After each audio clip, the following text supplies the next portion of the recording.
السلام عليكم ورحمة الله وبركاته، مساكم الله بالخير جميع. طبعا اليوم في قصة جميلة جدا جدا لأحد شعراء العرب، ألا وهو الشاعر إدريس جماع. هذا الشاعر ذهب إلى لندن لغرض العلاج، وفي المطار قابل عروس وعروسته، فأصبح يطيل النظر في تلك العروس، فخاف العريس على عروسته وغار عليها وأخذ يغطيها.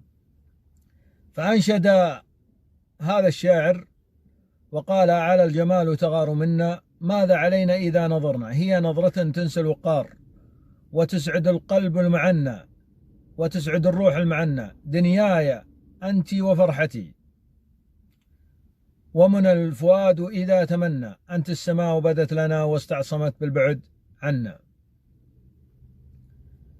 وعندما دخل المستشفى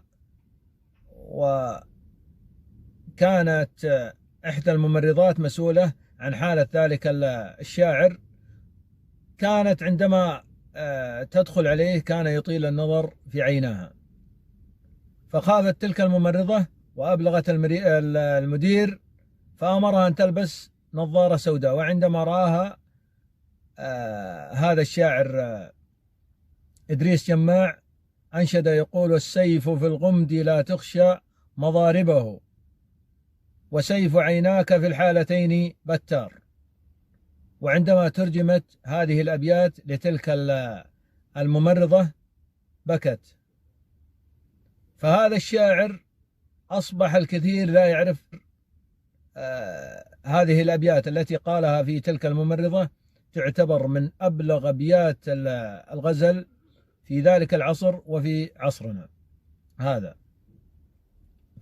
فبعض الشعراء أصبحوا منسيين، وهم من القدوات ومن أفضل الشعراء، بينما اليوم نسمع كلام هزيل من جميع الشعراء مرمي على قارعة الطريق، لا حكمة لا مثل لا فائدة.